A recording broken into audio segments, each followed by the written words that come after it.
Disclaimer for wildlife control consultant and Pest Geek podcast for the Living the Wildlife podcast. Always follow national, state, provincial, and local laws when using pesticides and or other control methods to manage pests. Wildlife Control Consultant, LLC, Pest Geek Podcast, Living the Wildlife Podcast, Stephen M. Vantassel, or their or his affiliates are not responsible for followers' use of the information provided here. Hi everyone, Stephen Vantassel here, Wildlife Control Consultant, bringing another episode of Living the Wildlife as part of the Pest Geek Podcast family. Hey, glad to have you on board. I hope your week went well and that you're staying safe. Some of you may be winding down now that we're approaching Thanksgiving. That's when I'm recording here. This is the Friday before Thanksgiving, so hopefully you're going to be getting together with friends and family and that you will enjoy this period of time, and don't forget who you should be thankful to. So hopefully that will be something that will characterize your life. Well, do take a few moments, if you would, to subscribe to the channel, because this is a channel, if you're wondering, Living the Wildlife, what's that all about? Well, we're here to educate the public and professionals about all things related to vertebrate pest control. So we tend to get a little geeky because we're part of the Pest Geek podcast family, and so we get down into some of the weeds, so not every little thing will have something related to how you're going to make money today. So we tend to go take some deeper dives, look at some literature, and deal with things that sometimes are out of the ordinary, that people ordinarily that you won't get in often some training events. So that's kind of the niche. There are a lot of other people out there that will tell you, here's how you set a trap, here's how you do this, and that is all about. We do some of that as well. But there's, only so many different ways you can set a squirrel trap, right? So this is why we get into some of the scientific literature to bring our understanding and knowledge deeper so that we bridge the divide between the research component of vertebrate pest control and the applied component of vertebrate pest control. Because, as you know, if you've been in this business for any length of time, customers ask questions beyond what simply, will this control that? And that is something that we try to fill in that void for you. So if you're looking for a little bit more thoughtful discussion on wildlife control and some things from the literature to help you do something different so you can expand your knowledge and improve your business, then this is the podcast for you. Do take a few moments, if you agree with me, to subscribe to the channel, ring the bell so you'll be notified of future editions, and also if you could do us a favor and provide us a review, and some 5 stars would be most appreciated. If you have criticisms, comments, thoughts for new shows, perhaps you would like to be interviewed on the show, we would love to talk to you about that. You can reach me at wildlifecontrolconsultant@gmail.com. That's wildlifecontrolconsultant@gmail.com. Would love to hear from you and talk about some things to make the show better, and perhaps talk about a new product that you may have. Definitely reach out. So this week, so talking a little bit briefly, I was going through some of my literature and came across an article which I thought was just sort of unusual, because it is something where we always think about it and we hear the numbers and we often don't have specific figures about how fast does that animal actually run. Well, there was some research done in the 1950s. Let me pull up my PowerPoint here, but I've got to pull this up, but I wanted to give you the source first before we get too far into this. This is an article written in 1954, and let me give you the author's name here. This is more of a wildlife note in the Journal of Mammalogy, so let me blow that up a little bit for those of you that are able to view the video. The author's name is James N. Lane, that's Layne, and Alan H. Benton. Both of them appear to be from New York, Department of Conservation, Cornell University, Ithaca, New York, and the Department of Biology, New York State College for Teachers, Albany. And this was published in 1954, volume 35, number 1. And the title of the little piece, it's only 2 pages, it's very brief. It's simply Some Speeds of Small Mammals. Now, let me read their names again. I'm going to pull up another document so I can read it a little bit faster here for you.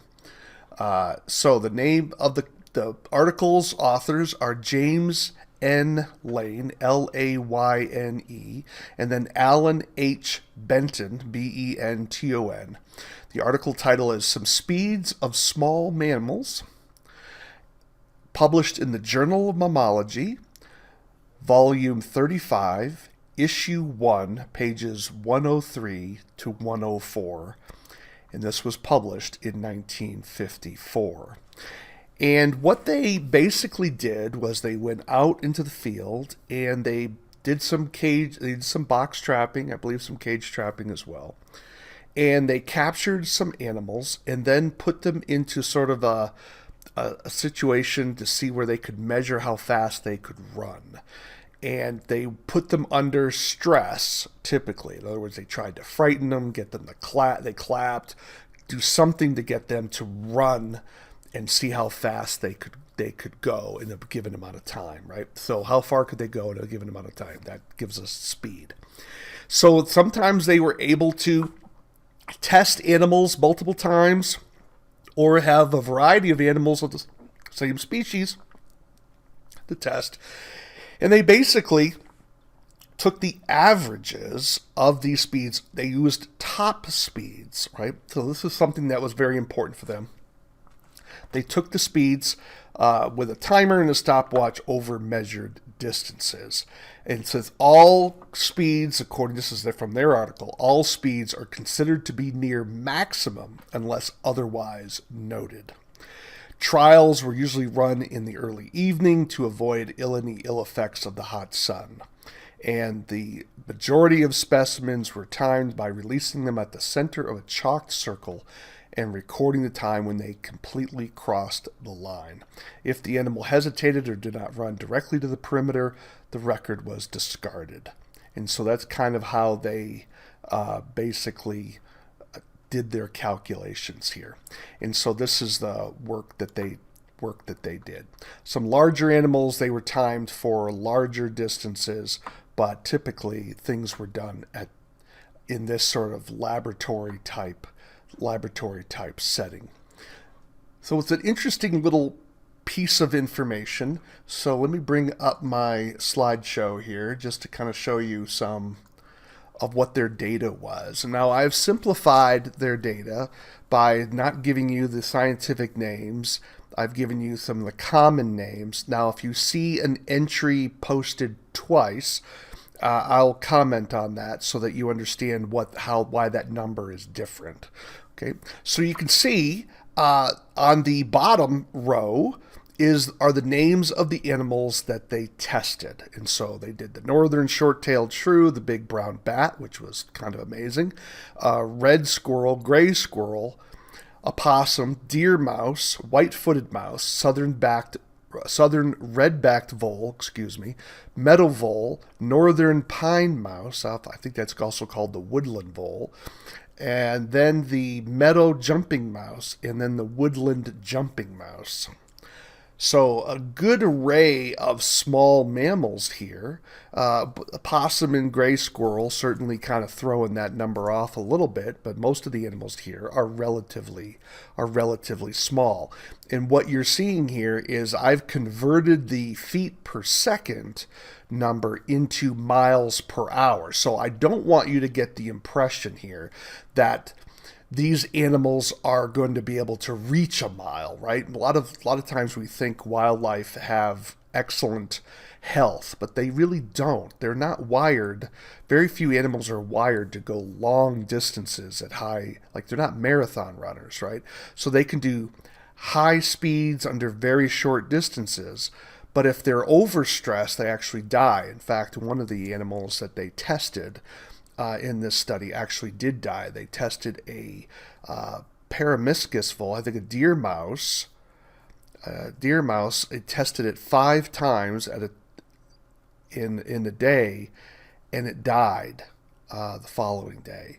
So it probably had what's called capture myopathy, which is when the animal is so stressed and so overworked that it just simply creates too many toxins in their body for their kidneys to take care of it. But they didn't do a necropsy on it, so we're kind of speculating here. But they did notice that it's important to know that animals don't expect a gray squirrel to run 13 miles in an hour for a full hour, right? They're not going to go at that speed for a full hour, but they can reach these types of speeds. But I just thought most of us don't think in feet per second, so I converted it to miles per hour because I think we're more attuned to miles per hour speeds as opposed to feet per second speed. So let's kind of go through this list according to this particular document, what they came up with. And again, they are choosing top speeds and they're averaging. If they had a group of speeds, they would average that at the top speed. And they gave the range, but they wanted to give you that average of those top speeds. So northern short-tailed shrew was actually the slowest animal at not even 2 miles per hour. Big brown bat, now this shocked me actually, is close to 11 miles per hour, which is amazing how fast the bat could move. Eastern chipmunk was almost 8 miles per hour. Red squirrel was over 8 miles per hour. Gray squirrel, top speed was like 13 miles per hour. And then the second number, you may see a second entry there, that was what they called a cruising speed. This is where the squirrel was not running at top speed, but just sort of moving along. And that was 3 miles per hour. So squirrels could move right along even when they're not at full blast. Top speed for an opossum is over 4 miles per hour. Deer mice is listed twice here because they used 2 different subspecies of the mouse. So I didn't get down into the subspecies other than just simply noted that we have it listed here twice. And both of those are over 4 miles per hour. The white-footed mouse was almost 6 miles per hour. The southern red-backed vole was over 4 miles per hour. The meadow vole was almost 6 miles per hour.